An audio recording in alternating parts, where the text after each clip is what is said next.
새벽 4시였습니다. 아파트 지하 주차장 형광등이 차갑게 켜져 있었어요. 박스 테이프 찢어지는 소리, 지게차 후진 경보음, 누군가의 기침. 저는 면장갑을 낀 손으로 택배 박스를 들어 올리고 있었습니다. 35년 동안 건물을 올린 손이었어요. 기초 콘크리트가 제대로 굳었는지 직접 두드려가며 확인하던 손이었거든요. 그 손이 지금은 새벽 4시에 택배 박스를 들고 있었습니다. 옆에서 같이 일하는 분이 짧게 물었어요. 힘드세요? 저는 웃으면서 고개를 저었습니다. 그 순간 머릿속에 도장 찍다던 날이 스쳐 지나갔어요. 3년 전이었습니다. 경기도 신도시 분양사무소, 환한 조명, 잘 차려입은 담당자, 그리고 8억짜리 계약서. 저는 그날 손이 하나도 안 떨렸거든요. 오히려 자신감에 차 있었습니다. 이 정도 결정 못하면 내가 35년을 뭘 한 건가 싶었어요. 지금 이 손으로 그 자신감의 무게를 감당하고 있었습니다. 지금 생각하면 제가 왜 그렇게 쉽게 도장을 찍었는지 이유는 분명했습니다.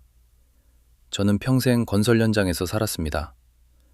26세 잡부로 시작해서 반장, 현장 소장까지 올라갔고 43세는 건축 시공기술사 자격증도 땄어요. 건물 보는 눈 하나는 누구보다 자신 있었습니다. 콘크리트 상태만 봐도 알았고 도면만 펼쳐봐도 어디가 문제인지 금방 보였어요. 그래서 착각했습니다. 건물을 오래 본 사람이면 건물로 돈 버는 일도 잘할 수 있을 거라고요. 아내가 말렸을 때도, 딸이 전문가한테 물어보라고 했을 때도 저는 속으로 그렇게 생각했습니다. 내가 35년을 이 바닥에서 버틴 사람인데 그 정도 판단도 못하겠어? 문제는 그 자신감이 저를 버티게 한 힘이 아니라 가장 깊이 무너지게 만든 힘이었다는 겁니다. 정수기는 그 세월을 동네 약국 조제보조로 함께 버텨줬어요. 딸 지연이가 1989년생인데 저는 지연이 학예회에 한 번도 못 갔거든요. 항상 현장이었어요. 정수기가 혼자 찍은 사진을 보내줬어요. 지연이 혼자 무대 위에 서 있는 사진이었습니다. 그 사진을 현장 사무실 책상 위에 붙여놓고 오래 바라봤어요. 미안함이었는지 다짐이었는지 지금도 정확히 모르겠습니다. 2021년 봄에 퇴직했습니다. 마지막 현장은 인천 연수구 오피스텔이었어요. 준공검사 통과하던 날 빈 건물 꼭대기층에 혼자 올라가 봤습니다. 인천 앞바다가 보였어요. 바람이 세게 불었는데 이상하게 눈물이 나려고 하더라고요. 참았습니다. 35년 동안 현장에서 울어본 적이 없던 사람이었거든요.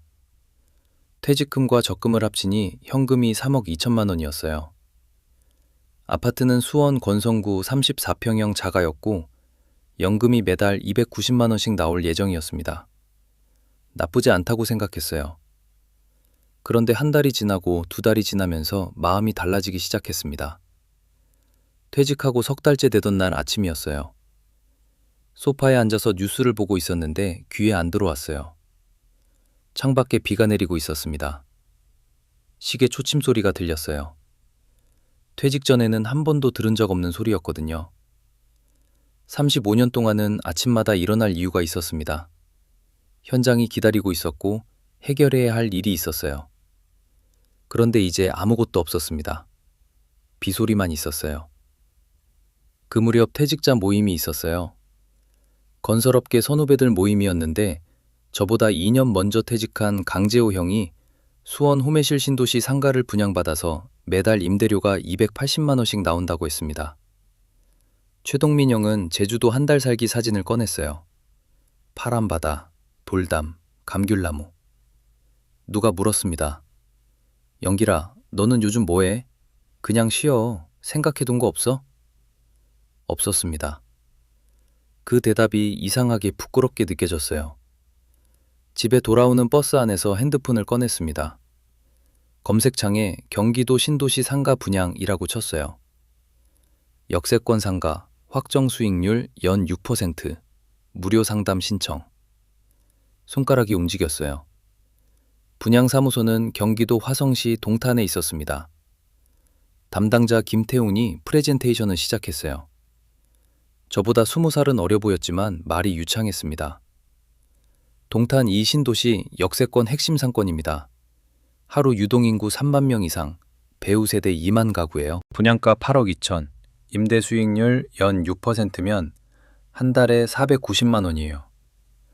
3억 2천 현금에 아파트 담보 2억 8천, 중도금 대출 3억 2천 8백. 숫자들이 머릿속에서 맞춰지기 시작했습니다. 35년 동안 건물을 지어온 사람이 드디어 내 건물을 갖는다는 느낌이었어요. 남의 건물을 만들어준 세월이었습니다. 이제 내가 임대료를 받는 쪽이 된다. 현장 방문을 했습니다. 아직 공사 중인 상가였어요. 콘크리트 냄새가 났습니다. 건물은 내가 제일 잘한다는 생각이 들었어요. 집에 돌아와서 정수기한테 말했습니다. 여보, 상가 분양받을까 생각하고 있어. 정수기가 밥을 먹다가 손을 멈췄습니다. 얼마짜리? 8억. 정수기 표정이 달라졌어요. 여보, 그냥 은행에 예금 넣으면 안 돼요? 지금 금리 4%면 이자만 해도 괜찮은데. 저는 웃었습니다. 당신은 너무 소극적이야. 이자랑 490만 원이랑 같아? 정수기가 더 말하려다가 입을 다물었어요. 그 표정이 걱정인지 포기인지 그때는 구분이 안 됐습니다. 딸 지연이한테도 전화를 했어요. 이틀 뒤에 다시 전화가 왔습니다. 아빠, 동탄 상가 공실률이 지금 많이 높대요. 전문가한테 한 번만 물어보세요. 야, 아빠가 35년 동안 건물을 올린 사람이야. 현장 보는 눈은 자신 있어. 전화를 끊고 나서 잠깐 앉아 있었습니다. 지연이 말이 완전히 틀린 건 아니었어요. 하지만 이미 마음이 기운 상태였습니다. 아무에게도 더 물어보지 않았어요. 2022년 3월, 계약서에 도장을 찍었습니다. 손이 안 떨렸어요. 이게 내 결정이라는 확신이 있었거든요. 준공이 됐습니다. 2022년 11월이었어요. 제 호실 앞에 처음으로 섰을 때 유리창 너머 텅 빈 공간이 보였습니다. 바닥이 깨끗했어요. 이제 임차인이 들어오면 된다. 담당 부동산에 의뢰를 했습니다. 매달 연락을 했어요. 부동산 사장님 목소리는 항상 같았습니다. 지금 문의는 있는데 결정이 잘 안 나네요. 신도시가 다 이렇습니다. 좀 기다려 보셔야 해요. 그 말을 들으면서 고개를 끄덕였어요. 처음에는 그럴 것이라고 믿었습니다. 하지만 이자는 기다려주지 않았어요. 중도금 대출에 담보대출을 합치면 6억이 넘었습니다. 매달 이자가 230만 원씩 나갔어요. 2달이 지났습니다. 3달이 지났어요. 빈 상가는 그대로였습니다. 저는 주 2회씩 혼자 그 앞에 가봤어요. 안에 들어가서 바닥을 한번 밟아보고 유리창으로 밖을 내다보고 그리고 나왔습니다. 뭔가를 기다리는데 기다리는 대상이 보이지 않는 느낌이었어요. 4개월이 됐을 때 통장 잔액을 확인했습니다. 남겨뒀던 여유 현금에서 이미 700만 원이 빠져나가 있었어요. 그 숫자를 보면서 가슴이 서늘해졌습니다. 소파에 등을 기댔어요. 6억이 넘는 대출이 있고 매달 이자가 나가고 임차인은 없고 35년 동안 현장에서 배운 것 중에 이 상황에 쓸 수 있는 게 하나도 없었어요. 건물 구조는 알아도 임대 시장은 달랐거든요. 정수기가 주방에서 나오다가 제 표정을 봤어요. 무슨 일 있어? 아니, 그냥 피곤해. 정수기가 잠깐 멈추다가 주방으로 다시 들어갔습니다. 그 뒷모습을 보면서 아무 말도 못했어요. 그날 밤 잠이 오지 않았습니다. 시계 초침 소리가 크게 들렸어요. 무언가가 계속 잘려나가는 소리처럼 들렸습니다. 5개월이 됐을 때 부동산 사장님한테 직접 찾아갔어요.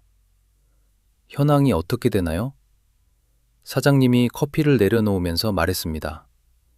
솔직하게 말씀드리면 이 상권이 예상보다 활성화가 많이 늦어요. 1층 상가 공실이 이 블록에만 7개입니다. 저는 그 말을 들으면서 잠자코 있었어요. 담당자가 말한 490만 원의 월세가 떠올랐습니다. 그때 담당자 목소리는 얼마나 자신감이 넘쳤던지. 월세를 낮춰서 내놔봤어요. 450만 원에서 400만 원으로, 다시 350만 원으로. 한 팀이 보러 왔어요. 편의점 창업을 고려 중인 부부였습니다. 꼼꼼하게 살펴봤어요. 일주일 뒤에 연락이 왔습니다. 다른 곳으로 결정했다고 했어요. 저는 그날 상가 앞에 혼자 서 있었습니다. 11월이었는데 바람이 차가웠어요. 유리창 안으로 빈 공간이 보였어요. 바닥에 먼지가 조금 앉아 있었습니다. 4달 전에 처음 봤을 때는 깨끗했던 바닥이었어요. 그 먼지가 왜 그렇게 크게 보이던지 발이 잘 안 떨어졌습니다. 이 건물이 내 건물이다 라는 생각과 이 건물에 내가 묶여 있다 라는 생각이 동시에 드는 이상한 순간이었어요. 집으로 돌아와서 신발을 벗다가 저는 현관에 주저앉았습니다. 힘이 빠져서 앉혀진 거였어요. 정수기가 나왔어요. 저를 보더니 아무 말도 안 하고 그냥 옆에 앉았습니다. 저는 울었어요.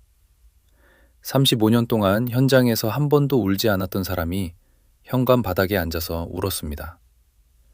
정수기가 등을 쓸어줬어요. 쓸어주는 손이 아니라 버텨주는 손이었습니다. 그러던 어느 날 아침이었어요. 통장 정리를 하다가 눈에 걸리는 항목이 있었습니다. 보험 해지 환급금 130만 원, 2달 전 날짜. 저는 그 숫자를 오래 바라봤어요. 정수기가 보험을 해지했구나, 제가 모르게. 왜 말을 안 했을까? 말을 못한 거겠지? 그 생각이 드는 순간 가슴에 뭔가가 내려앉았습니다. 정수기가 저한테 말 못할 것이 생겼다는 게 느껴졌어요. 이 8억짜리 상가가 두 사람 사이에 조용히 끼어들어서 서로 말하지 못할 것들을 쌓게 만들고 있었습니다. 저녁에 정수기가 돌아왔어요. 저는 그 이야기를 꺼내지 않았습니다. 정수기도 말하지 않았어요. 모든 게 평소와 같았습니다. 하지만 달랐어요. 2023년 2월이 됐습니다. 공실 3달이 됐어요. 저는 딸 지연이한테 전화를 해야 했습니다. 건물은 내가 제일 잘한다고 했던 그 사람이 전화를 했어요. 아직 임차인이 안 들어왔어? 전화기 너머로 지연이가 잠깐 아무 말도 안 했어요. 3초 정도였을 겁니다.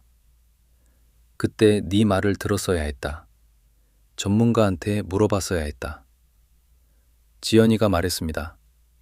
아빠, 저 주말에 내려갈게요. 그 한마디에 목이 먹먹해졌어요. 이라고만 했습니다. 전화를 끊고 나서 핸드폰을 내려다봤어요. 화면이 꺼지면서 제 얼굴이 비쳤습니다. 공실 6달이 됐을 때였습니다. 저는 혼자 상가 건물 앞을 걷다가 멈췄어요.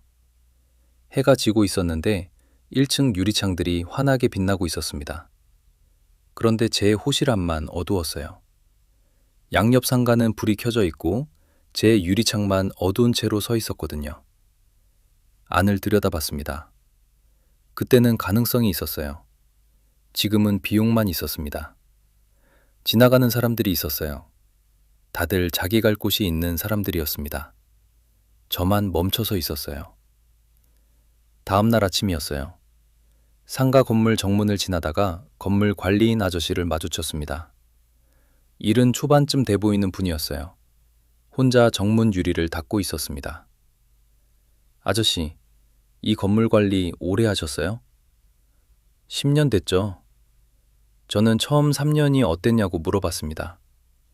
아저씨가 유리걸레를 손에 든 채로 저를 봤어요. 다 죽겠다고 했죠. 공실 천지였거든요. 3년 만에 다 찼어요.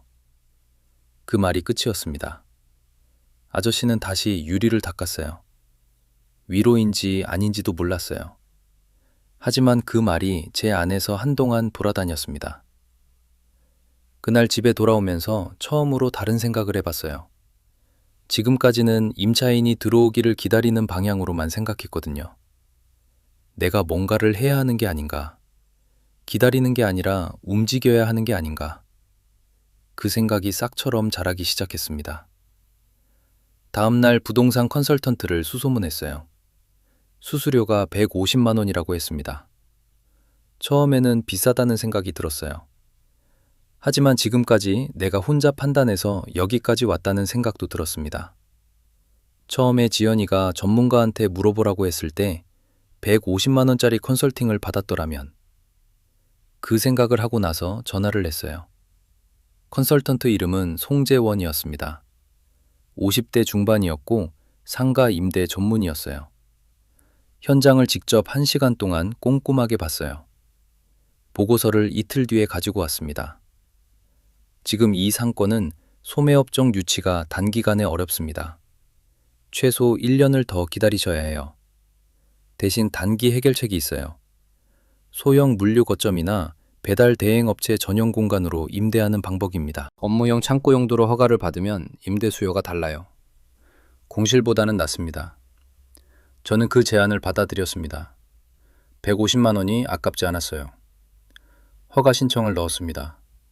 2주 뒤에 허가가 났어요. 배달 대행 업체에 연락했어요. 한 곳이 관심을 보였습니다. 오토바이 대여섯 대 세우고 배달 거점으로 쓰고 싶다고 했어요. 월 160만 원을 제안했습니다. 저는 잠깐 망설였어요. 450만 원을 받으려고 시작한 자리였거든요. 160만 원은 이자도 안 됐습니다. 하지만 계약했어요. 160만 원은 영원이 아니었으니까요. 계약서에 사인하는 날 담당자가 말했어요. 선생님, 호실이 아까워서 이 용도로 쓰기가 좀... 저는 웃으면서 말했습니다. 괜찮아요. 잘 써주세요. 6달 전이었으면 아깝다는 말이 먼저 나왔을 겁니다. 그런데 그날은 아니었어요. 배달 거점 임대로 월 160만 원이 들어왔습니다. 이자 230만 원에서 160만 원을 빼면 70만 원이 부족했어요. 저는 알바를 알아봤습니다. 경비원 자리는 나이 제한으로 안 됐어요. 택배 분류 알바를 발견했습니다. 새벽 4시부터 7시, 주 5일, 시급 12,000원. 한 달에 130만 원 정도 나온다고 했어요. 정수기한테 말하기 전에 혼자 며칠을 생각했어요. 35년 동안 현장 소장이었는데 택배 분류 알바를... 그 생각이 자꾸 발목을 잡았습니다. 하지만 다른 생각이 들었어요.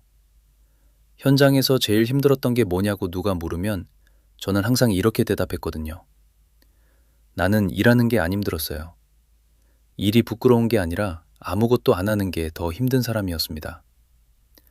정수기한테 말했습니다. 여보, 나 새벽 알바 하나 하려고. 정수기가 밥을 퍼다가 멈췄어요. 어떤 거?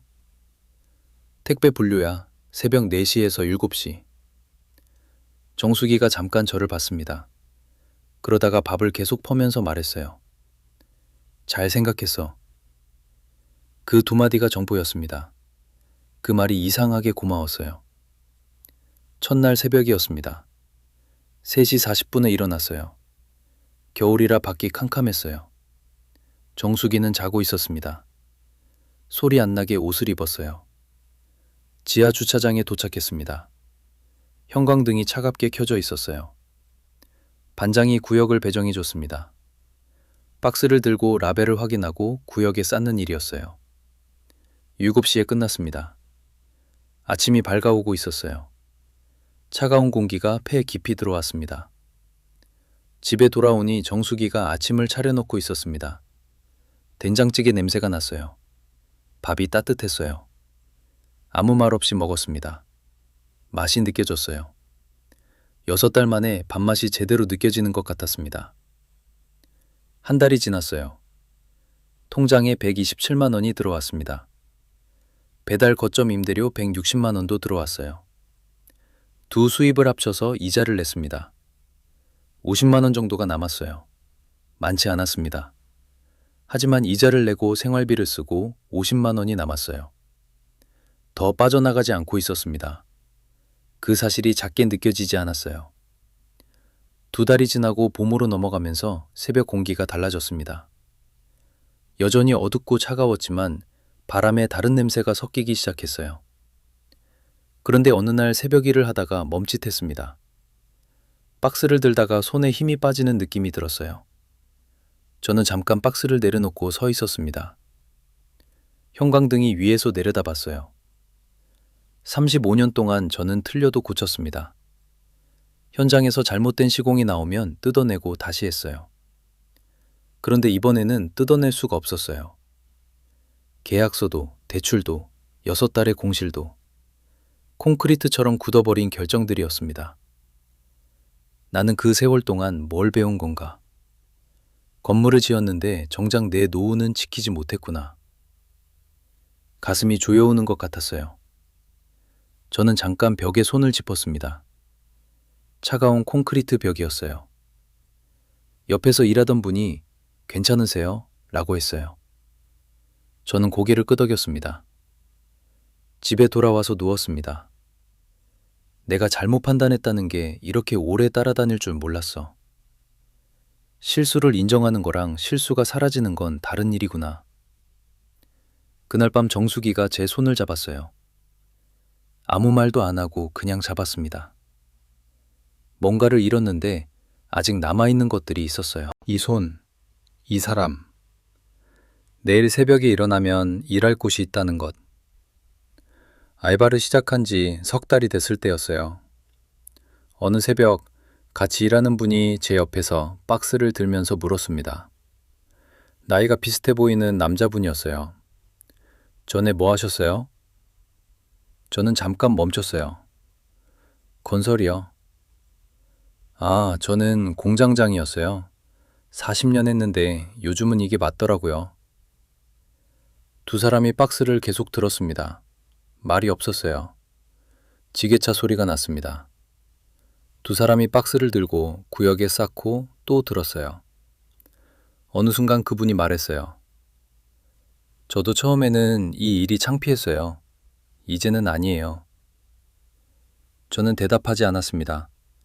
박스를 하나 들었어요. 무거웠지만 들렸습니다. 그분도 박스를 들었어요. 두 사람이 같은 방향으로, 같은 속도로 걸었습니다. 공장장이었던 분과 현장 소장이었던 내가 같은 자리에서 같은 박스를 들고 있는 새벽이었어요. 부끄럽지 않았습니다. 그냥 일이었어요. 그냥 새벽이었고 우리는 일을 하고 있었습니다. 7시에 끝나고 주차장 밖으로 나왔습니다. 봄 아침이었어요. 해가 올라오고 있었습니다. 눈이 살짝 부셨어요. 제 손을 봤습니다. 면장갑을 벗은 손이었어요. 35년 동안 건물을 지은 손. 그 손이 지금 택배 박스를 들고 있었습니다. 그냥 내 손이었어요. 그 봄이 지나갔습니다. 배달 거점 업체가 계약을 연장했어요. 부동산 컨설턴트 송재원 씨가 상권이 조금씩 살아나고 있으니 하반기에 소매 임차를 다시 알아보겠다고 했습니다. 저는 서두르지 않았어요. 그냥 지금 하는 것들을 했습니다. 새벽 4시에 일어나고 7시에 끝내고 아침을 먹고 어느 날 오후에 상가 앞을 지나다가 멈췄습니다. 제 호실 유리창으로 오토바이 2대가 세워져 있는 게 보였어요. 배달 대행업체 사람들이 잠깐 들렀다 가는 중이었습니다. 안에 불이 켜져 있었어요. 6달 전 그 어두운 유리창이 아니었습니다. 대단한 임차인이 아니었어요. 하지만 불이 켜져 있었습니다. 저는 그 앞에 잠깐 서 있었어요. 오래 서 있지 않았습니다. 걸었어요. 집으로 돌아오는 길에 벚꽃이 진 자리에 초록잎이 나와 있었습니다. 4월이었어요. 정수기한테 문자를 했습니다. 나 오늘 저녁 같이 산책하자. 잠깐 뒤에 답장이 왔어요. 그래요. 집에 들어오니 정수기가 주방에서 뭔가 하고 있었습니다. 국 냄새가 났어요. 뭐 끓여? 된장이요. 두 사람이 밥을 먹었어요. 말이 많지 않았습니다. 하지만 말없이도 불편하지 않았어요. 저녁 해가 기울고 있을 때 두 사람이 밖으로 나왔습니다. 정수기가 얇은 겉옷을 걸쳤어요. 동네 공원을 걸었습니다. 아무 말도 없었어요. 두 사람이 그냥 걸었습니다. 공원 벤치 옆에 진달래가 피어 있었어요. 바람이 살짝 불었습니다. 정수기가 진달래를 잠깐 바라봤어요. 저는 정수기를 봤습니다. 정수기 옆모습이었어요. 공원을 한 바퀴 돌았어요. 집 앞에 도착했습니다. 정수기가 현관문을 열었어요. 저는 뒤따라 들어갔습니다. 문이 닫혔어요. 긴 이야기 끝까지 함께 해주셔서 고맙습니다. 우리 집 이야기 채널에는 아직 전해드리지 못한 사연들이 계속 기다리고 있습니다. 구독해 두시면 그 이야기들 빠짐없이 전해드리겠습니다.